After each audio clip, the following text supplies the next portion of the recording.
अस्सलाम वालेकुम, welcome to my channel PH drama highlight. Pakistani drama serial Mohabbat Reza जो कि आजकल इस ड्रामे की कहानी बहुत ही दिलचस्प और मज़ेदार होती जा रही है। जैसा कि आपने देखा है कि ईसा अपनी बाइक से कहीं काम के सिलसिले में जाता है तो रास्ते में अचानक ईसा की नज़र अपनी अम्मी रिफत बेगम की तरफ पड़ जाती है। तो ईसा अपनी बाइक को मोड़कर रिफत बेगम के पास आ जाता और कहता कि अम्मी कहाँ जा रही हैं आप, जिस पर रिफत बेगम अचानक से घबरा जाती है और कहती कि मैं किसी की अम्मी नहीं हूँ। बार बार इसी तरह शर्मिंदा होकर आगे की तरफ बढ़ती, लेकिन ईसा फिर भी अम्मी को इस तरह सड़कों के बीच नहीं छोड़ सकता था। इसके बाद रिफत रोती हुई बेहोश होकर ईसा के ऊपर गिर जाती है।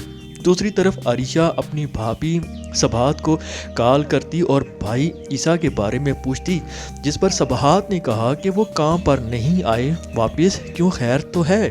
और अरीशा भाभी को बताती कि मैं अम्मी के घर गई थी, लेकिन आरेज ने बताया कि अम्मी ईसा भाई को मनाने के लिए निकली थी और कई दिनों से वो यहाँ से वापस नहीं आई। भाभी मैं बहुत परेशान हूँ। ये तमाम बातें सुनकर भाभी अरीशा को तसल्ली देती रही। इसके बाद देखने को ये मिलता है कि दरवाजे की तरफ बेल की आवाज़ आती और सबाहत दरवाजे के पास जाकर दरवाज़ा खोलती और क्या देखती कि ईसा के साथ सौतेली माँ यानी रिफत बेगम भी आई हुई है। रिफत बेगम की हालत को देखकर सबाहत सोच में पड़ जाती है कि इनकी हालत इतनी बुरी क्यों है। बहरहाल ईसा अम्मी को लेकर अंदर आता, जिस पर रिफत बेगम रुक जाती और कहती कि मेरे पाँव बहुत गंदे हैं।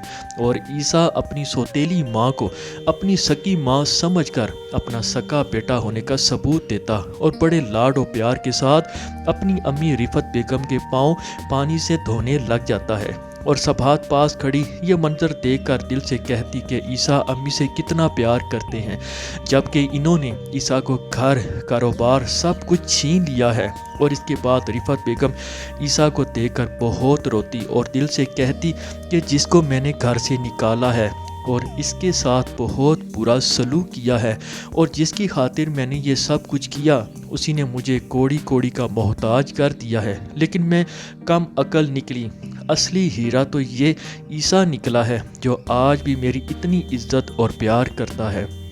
इसके बाद यह देखने को मिलता है कि बेड में ईसा अपनी अम्मी के पाँव दबाने लगता तो रिफत बेगम फ़ौरन से अपने पाँव पीछे कर लेती और ईसा अम्मी को कहता कि मुझे आपकी खिदमत का मौका बार बार मिल रहा है तो मुझे ये खिदमत करने दें। जिस पर रिफत बेगम रोने लग जाती है और कहती कि मैं खिदमत के काबिल नहीं हूँ ईसा, मैं तुम्हारी नफ़रत के काबिल हूँ। रिफत बेगम अपने दोनों हाथ जोड़कर ईसा को कहती कि मुझे माफ़ कर दो ईसा, मैंने तुम्हारे साथ बहुत बुरा किया है। जिस पर ईसा अपनी माँ को कहता कि क्या हो गया है आपको अम्मी, भला कोई औलाद अपनी माँ को ललकार सकता है। और सबाहत भी रूम में आ जाती और कहती कि आंटी आप ऐसा बिल्कुल भी ना कहें, जो कुछ भी हुआ हम सब कुछ भूल चुके हैं। जिस पर रिफत बेगम फिर भी अपनी की हुई गलती पर शर्मिंदा होकर रोती रहती और ईसा को अपने गले लगाकर जी भर कर रोने लग जाती है। If you like this video so please subscribe to my channel. Thank for you.